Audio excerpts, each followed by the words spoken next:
ఈరోజు మనం చెప్పుకోబోయే టాపిక్ ఏంటంటే భాగస్థుని విరమణ, రిటైర్మెంట్ ఆఫ్ ఏ పార్ట్నర్.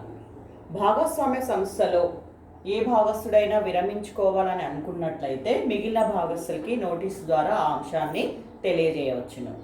మరి ఏదైనా భాగస్థుడు విరమిస్తున్నట్లయితే అకౌంటింగ్ దృష్ట్యా కొన్ని అంశాలని పరిగణలోకి తీసుకోవాల్సి ఉంటుంది. అవేంటి అంటే నెంబర్ 1,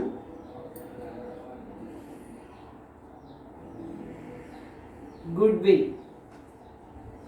సో భాగస్థుని ప్రవేశం సందర్భంలో కొత్త భాగస్థుడు పాత భాగస్థులకి గుడ్ విల్ని చెల్లించడం జరుగుతుంది.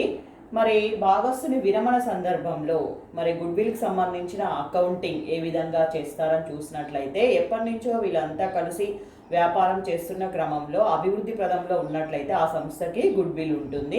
మరి విరమణ చెందే భాగస్థునికి కూడా అతని యొక్క లాభ నష్టాల నిష్పత్తిలో గుడ్ విల్ని లెక్కించి విరమించుకునే భాగస్థులకి పాత భాగస్థు అంటే కొనసాగే భాగస్థులు అతని యొక్క గుడ్ విల్లో వాటాని చెల్లించాల్సి ఉంటుంది. మరి అటువంటి సందర్భంలో ఏ విధంగా జనరల్ ఎంట్రీ రాస్తారని చూసినట్లయితే, కొనసాగుతున్న భాగస్థుల మూలధనం ఖాతా డేటా,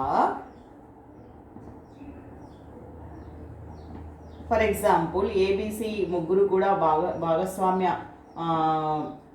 వ్యాపారాన్ని చేస్తున్న క్రమంలో సి విరమిస్తున్నట్లయితే అప్పుడు ఏ మరియు బి ఇద్దరు కూడా వ్యాపారాన్ని కొనసాగిస్తున్నట్లయితే వాళ్ళిద్దరి మూలధనం ఖాతాలకి డెబిట్ చేసి విరమించే భాగస్థుడు, మనం చెప్పుకున్న ఎగ్జాంపుల్లో సి భాగస్థుని మూలధనం ఖాతాకు క్రెడిట్ చేయాల్సి ఉంటుంది.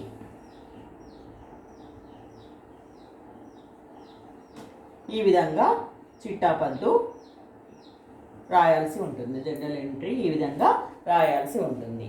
కాబట్టి గుడ్ విల్ని లెక్కించి విరమించే భాగస్థుని యొక్క వాటాని కొనసాగుతున్న భాగస్థులు చెల్లించాల్సి ఉంటుంది. అయితే ఈ చిట్టాపద్దు కాకుండా మామూలుగా గుడ్ విల్ని లెక్కించి వాళ్ళ అందరి మూలధనం ఖాతాలకి గుడ్ విల్ ఖాతాని డెబిట్ చేసి అందరి మూలధనం ఖాతాని క్రెడిట్ చేసి ఆ తర్వాత ఎవరైతే విరమిస్తున్నారో అతని వాటాన్ని పాత కొనసాగే భాగస్థుడు భరించినందుకు కాను కూడా చిట్టాపద్దు రాయాలి. కానీ అకౌంటింగ్ ప్రమాణం 10 దృష్ట్యా ఇది అంత పద్ధతిలో వాడుకలో లేదని చెప్పవచ్చు.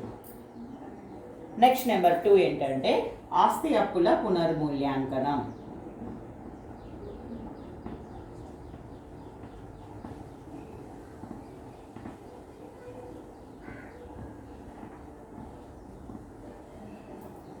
Revaluation of assets and liabilities. భాగస్థుని ప్రవేశం సందర్భంలో ఏ విధంగా అయితే ఆస్తి అప్పులని పునర్మూల్యాంకనం చేసి అందరికీ కూడా వాళ్ళ యొక్క లాభ నష్టాల నిష్పత్తిలో ఏ విధంగా అయితే పంచుతున్నామో అదేవిధంగా విరమిస్తున్న సందర్భంలో ఏదైనా భాగస్థులు విరమిస్తున్నట్లయితే తిరిగి ఆస్తి అప్పుల విలువలు లెక్కించి పునర్మూల్యాంకన ఖాతాను తయారు చేసి పునర్మూల్యాంకన ద్వారా వచ్చినటువంటి లాభాన్ని కానీ నష్టాన్ని కానీ విరమించే భాగస్థునితో సహా అందరికీ కూడా పంచాల్సి ఉంటుంది వాళ్ళ యొక్క లాభ నష్టాల నిష్పత్తిలో. నెక్స్ట్ నెంబర్ 3, సంచిత పంచిపెట్టని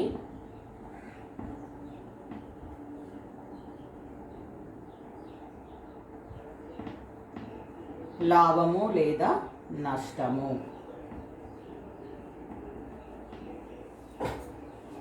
పుస్తకాల్లో కనిపించేటటువంటి ఏదైనా పంచిపెట్టని లాభాలు లేదా నష్టాలు ఉన్నట్లయితే రిజర్వులు కానీ ఈ విధంగా లాభ నష్టాల ఖాతా రూపంలో కానీ రిజర్వ్ నిధి రూపంలో కానీ లేదా జనరల్ ఫండ్ రూపంలో కానీ ఉన్నట్లయితే వాటిని విరమించే భాగస్థునితో సహా అందరి భాగస్థులకి వాళ్ళ యొక్క లాభ నష్టాల నిష్పత్తిలో పంచాల్సి ఉంటుంది. నెక్స్ట్ నెంబర్ 4, విరమించే భాగస్థునికి చెల్లించాల్సినటువంటి మూలధనాన్ని అతని అప్పు ఖాతాకు మళ్లించడం.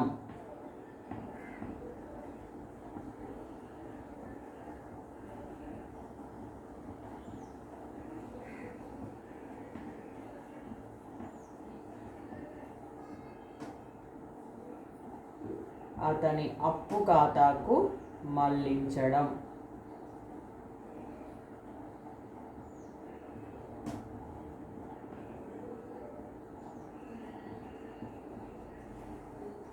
ఏదైనా ఒక భాగస్వామి విరమిస్తున్న సందర్భంలో అతనికి చెల్లించాల్సినటువంటి మూలధనాలని ప్రస్తుతం చెల్లించలేని పరిస్థితిలో ఉన్నట్లయితే అతని అప్పు ఖాతాకి మళ్లించాల్సి ఉంటుంది. ఆ అప్పుపై వడ్డీని కూడా చెల్లించాల్సి ఉంటుంది.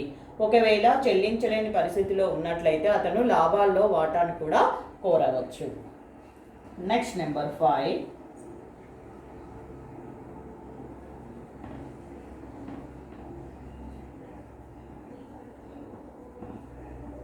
లాభించే నిష్పత్తిని లెక్కించుట.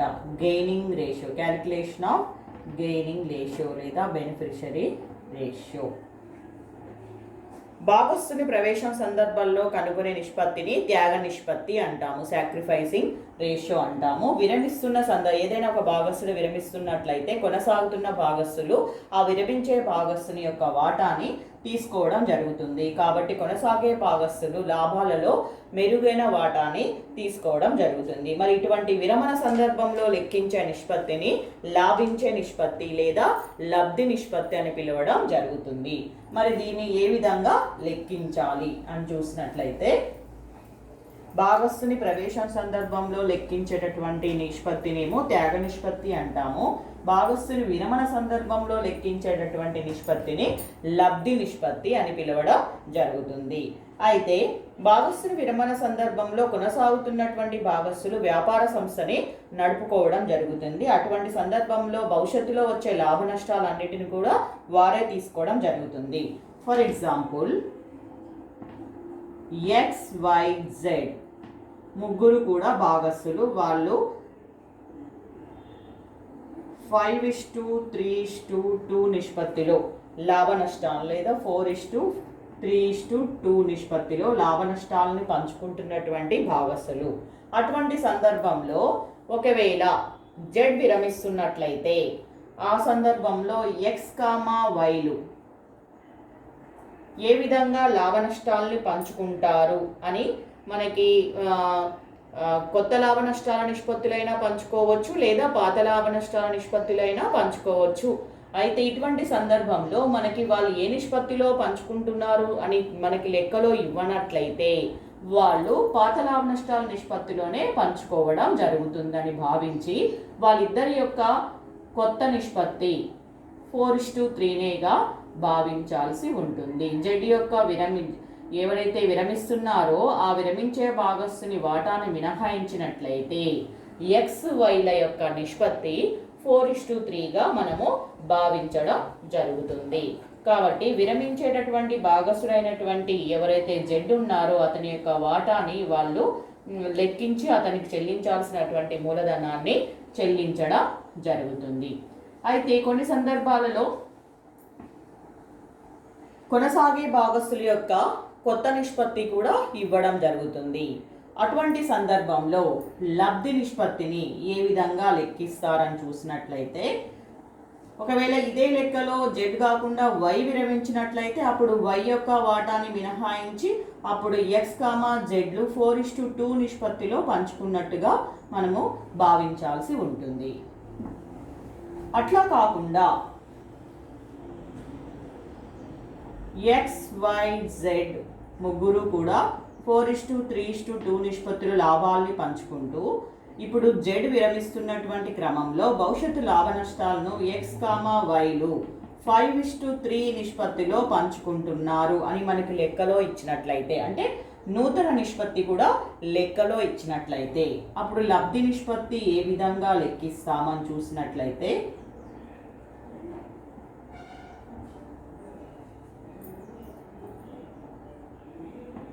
గెయినింగ్ రేషియో లేదా బెనిఫిషరీ రేషియో. లబ్ధి నిష్పత్తి ఈజ్ ఈక్వల్ టు కొత్త నిష్పత్తి మైనస్ పాత నిష్పత్తి, new share minus old share.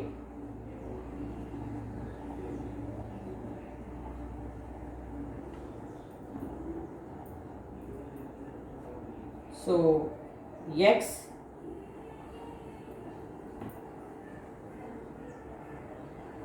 లబ్ధి నిష్పత్తి is equal to new share Xది 5/8 మైనస్ ఓల్డ్ షేర్ Xది 4/8. 4 plus 3 7 plus 2 9, 4 by 9, that is equal to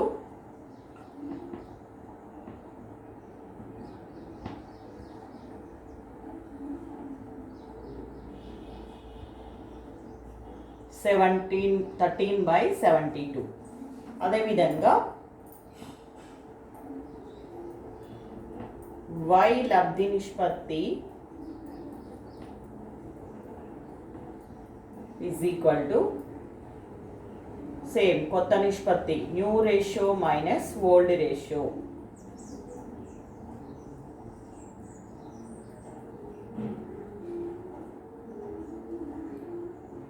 So y new ratio 3 by 8 minus old ratio 3 by 9, that is equal to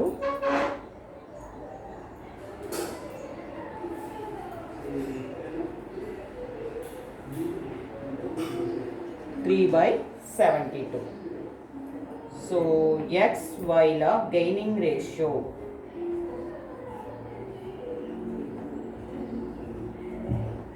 so 13 by 72 is to 3 by 72 or 13 is to 3.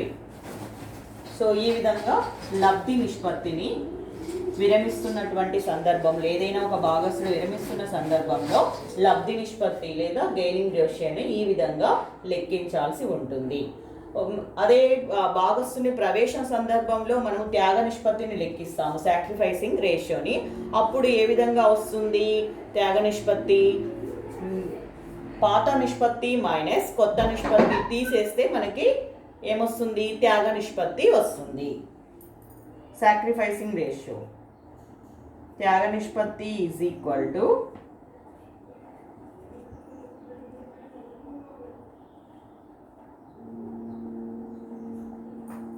పాత నిష్పత్తి minus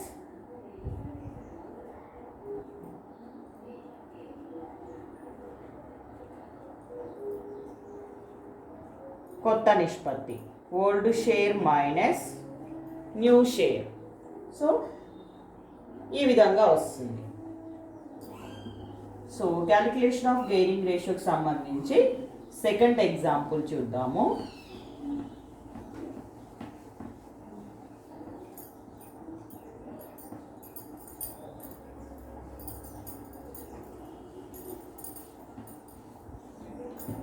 second example PQR ముగ్గురు కూడా భాగస్సులు 2:2:1 నిష్పత్తిలో లాభ నష్టాలను పంచుకుంటున్నటువంటి భాగస్సులు.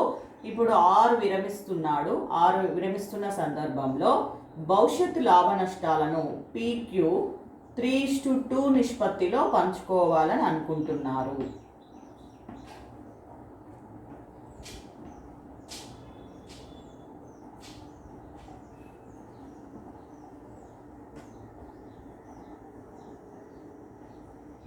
అటువంటి సందర్భంలో వాళ్ళ యొక్క PQ లబ్ధి నిష్పత్తి,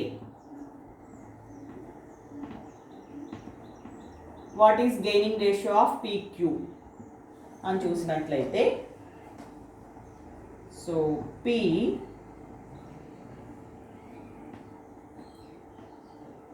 లబ్ధి నిష్పత్తి ఈజ్ ఈక్వల్ టు కొత్త నిష్పత్తి మైనస్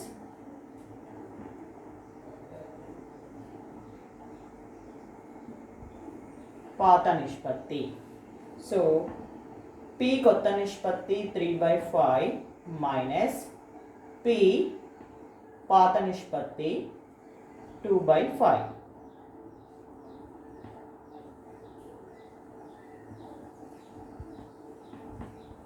సో 1/5. అదేవిధంగా Q లబ్ధి నిష్పత్తి is equal to same new share minus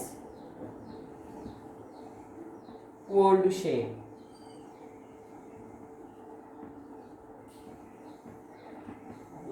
so Q new share 2/5 minus old share 2/5.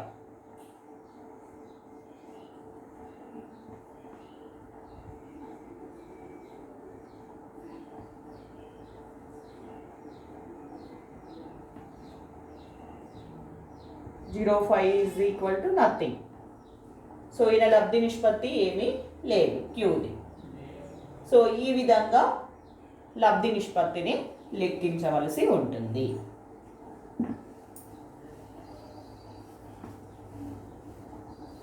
అంటే క్యూ పాత నిష్పత్తి ఏ విధంగా ఉందో పాత వాటా, అదేవిధంగా కొత్త వాటా కూడా అదే విధంగా ఉంది. కాబట్టి ఇతని యొక్క లబ్ధి నిష్పత్తి ఏమీ లేదని అర్థం.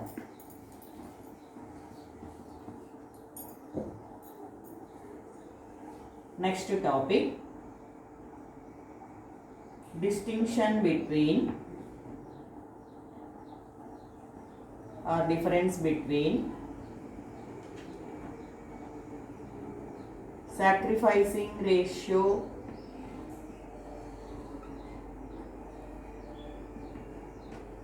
and gaining ratio.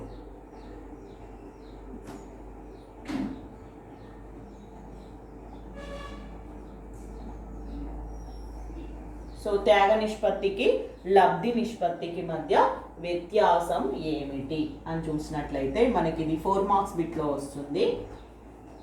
త్యాగ నిష్పత్తి అనేది ఏదైనా నూతన భాగస్థుడు సంస్థలో ప్రవేశిస్తున్న సందర్భంలో పాత భాగస్థులు అతనికి వాటాని ఇవ్వడం జరుగుతుంది. అంటే భవిష్యత్తు లాభ నష్టాలలో అతనికి వాటాని ఇవ్వడం జరుగుతుంది. అటువంటి సందర్భంలో పాత భాగస్థులు నూతన భాగస్థునికి ఇచ్చినటువంటి వాటాని త్యాగ నిష్పత్తి అంటాము.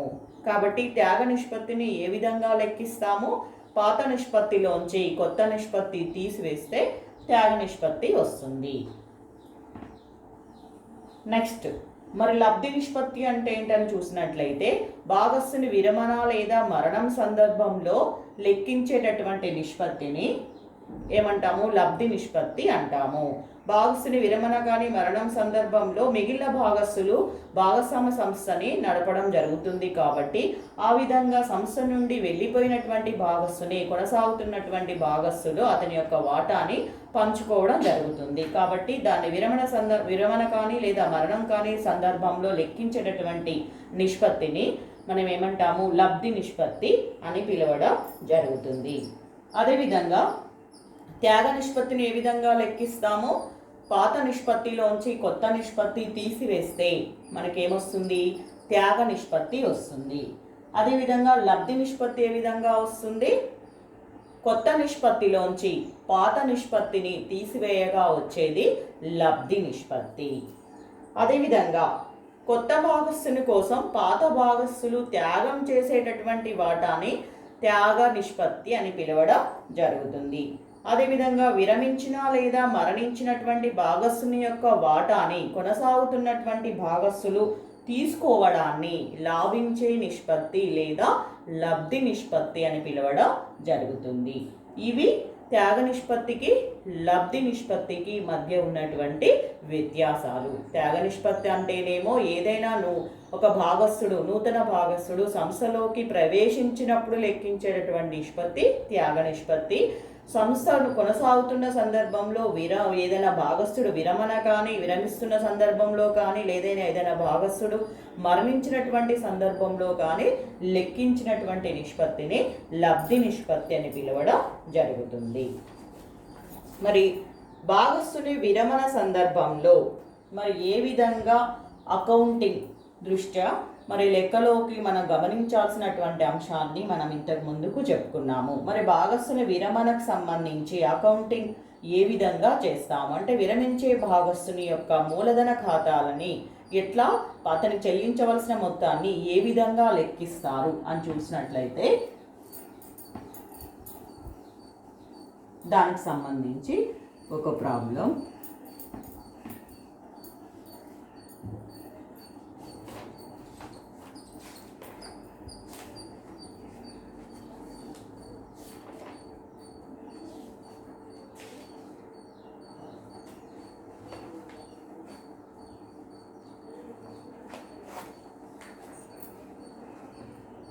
ఏ కామా బి కామా సిలు ముగ్గురు కూడా భాగస్వామ్య వ్యాపారాన్ని చేస్తున్నారు.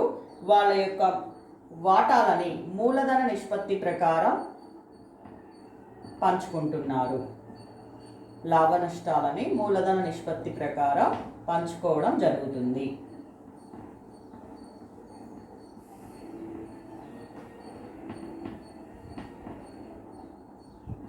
మరి ఇటువంటి సందర్భంలో ఏబిసిల యొక్క ఆస్తుల పట్టి ఏ విధంగా ఉంది అని చూసినట్లయితే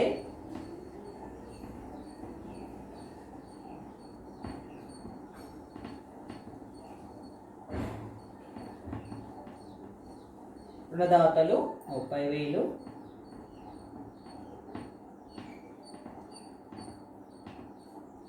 సాధారణ రిజర్వు 10,000, భాగస్థుల మూలధనాలు ఏ 20,000, బి 15,000, సి 15,000. అదేవిధంగా ఆస్తులు చూసినట్లయితే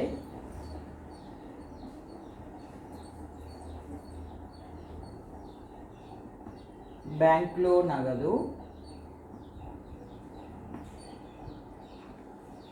13,000,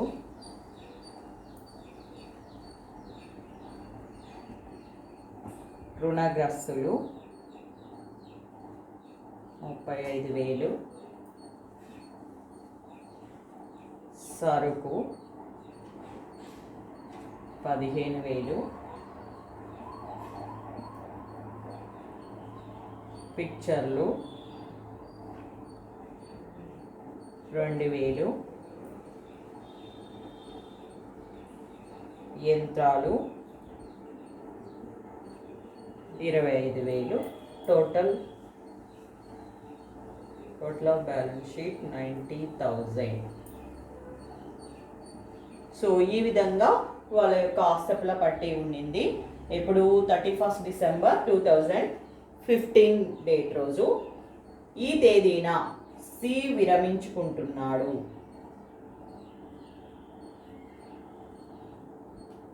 సో విరమించుకుంటున్నాడు కాబట్టి ఈ సందర్భంలో ఆస్తి అప్పులను పునర్మూల్యాంకనం చేయాలనుకుంటున్నారు. గుడ్ విల్ 18,000కి విలువ కట్టడం జరిగింది. సరుకు 20,000 విలువ కట్టడం జరిగింది. అదేవిధంగా మెషినరీ 15,000, ఫిక్చర్స్ 10,000గా విలువ కట్టడం జరిగింది. అదేవిధంగా సంశయాత్మక బాకీలు డౌట్ఫుల్ బ్యాడ్ డెబిట్స్ 3,000 రిజర్వ్ ఏర్పాటు చేయడం జరిగింది. సో ఇప్పుడు ఏమంటున్నాడు, ఈ అంశాలకి చిట్టాపద్దులు రాసి సి విరమణ తర్వాత ఏబీల యొక్క ఆస్తుల పట్టి తయారు చేయమని అంటున్నాడు. ఇటువంటి సందర్భంలో ఇప్పుడు సి విరమిస్తున్నాడు కాబట్టి ఫస్ట్ ఏమన్నారు, వాళ్ళ యొక్క మూలధనాల నిష్పత్తి అంటే ఏబిసిల యొక్క మూలధనాల నిష్పత్తి ఏ విధంగా వస్తుంది చూసినట్లయితే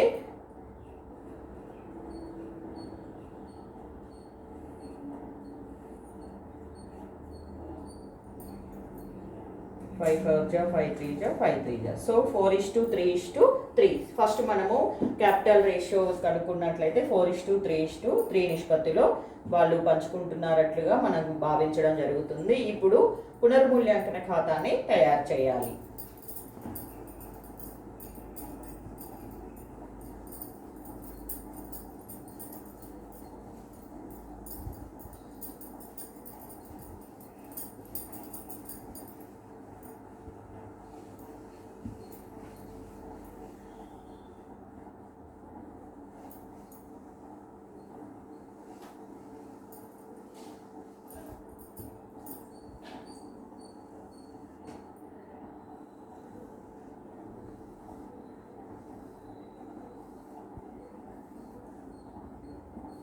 రివాల్యుయేషన్ అకౌంట్ ప్రవేశం సందర్భంలో ఏ విధంగా అయితే లెక్కిస్తామో పునర్మూల్యాంకన ఖాతాని అదే విధంగా విరమణ లేదా మరణం సందర్భాల్లో కూడా లెక్కించాల్సి ఉంటుంది.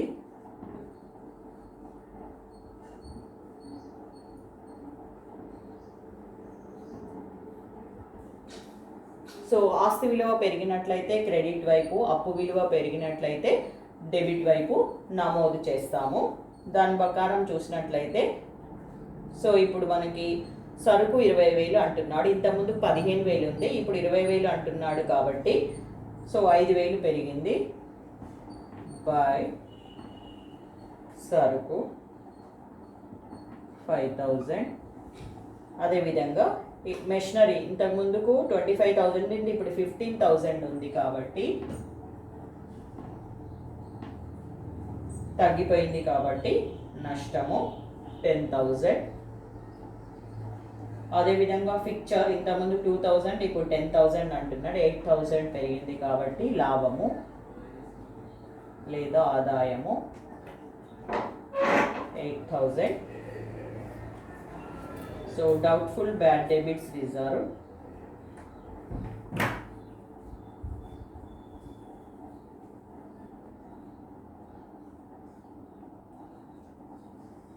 $3,000.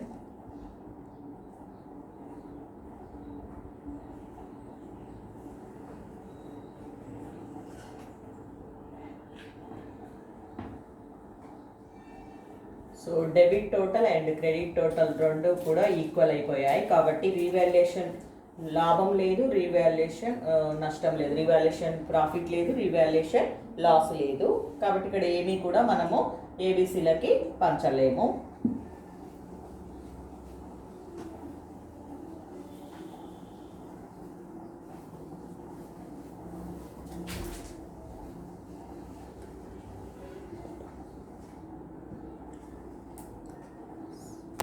సెకండ్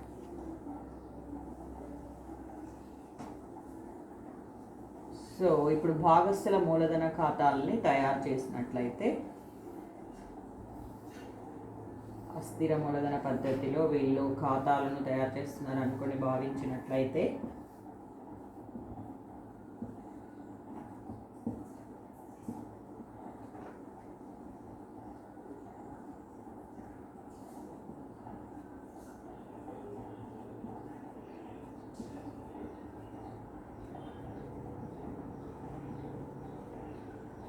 సో ఏబిసిల మూలధన నిల్వలు so A 20,000, B 15,000, C 15,000.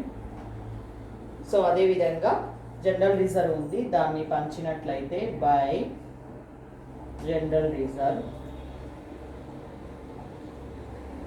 So 10,000ని సో 4:3:3 నిష్పత్తిలో సో ఏకి 20,000 ఇంటూ 4/10 8,000. అదేవిధంగా బికి 6,000, సికి కూడా సేమ్ రేషియో కాబట్టి 6,000. నెక్స్ట్ అదేవిధంగా గుడ్ విల్ 18,000, దీన్ని కూడా 4:3 రేషియోలో పంచినట్లయితే 4/10.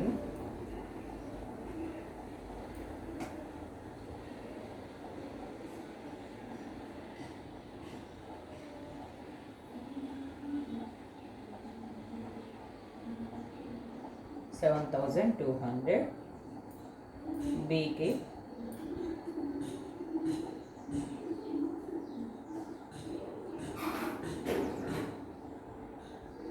5,400, 5,400. సొంత వాడకాలు ఇంకేమీ లేవు. పునర్మూల్యాంకన లాభం కూడా లేదు, నష్టం కూడా లేదు. సో భాగస్థుల ముగ్గురి కూడా మూలధన ఖాతాలు నిల్వ తెలిసినట్లయితే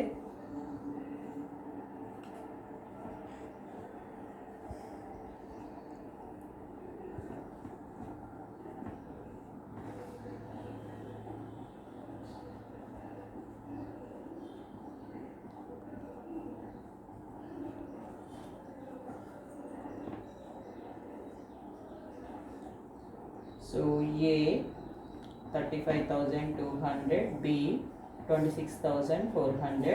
సి విరమిస్తున్నాడు కాబట్టి సి యొక్క అప్పు ఖాతాకి సి నిల్వని మళ్లించాలి.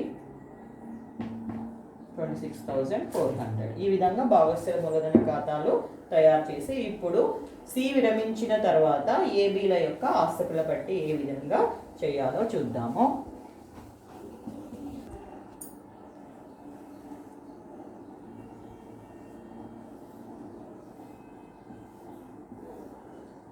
సి విరమణ తర్వాత ఏబీల నూతన ఆస్తి అప్పుల పట్టి.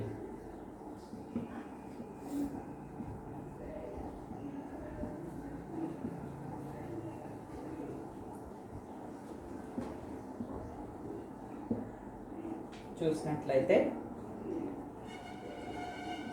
బ్యాంక్లో నగదు 13,000,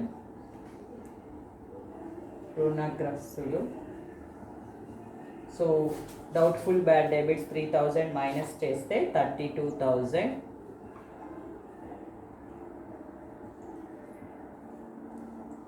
సరుకు ఇంత ముందుకు 15,000 ఉంది, ఇప్పుడు 20,000 అంటున్నాడు. అదేవిధంగా మెషినరీ 15,000 ఆఫ్టర్ రివాల్యుయేషన్. పిక్చర్లు 10,000.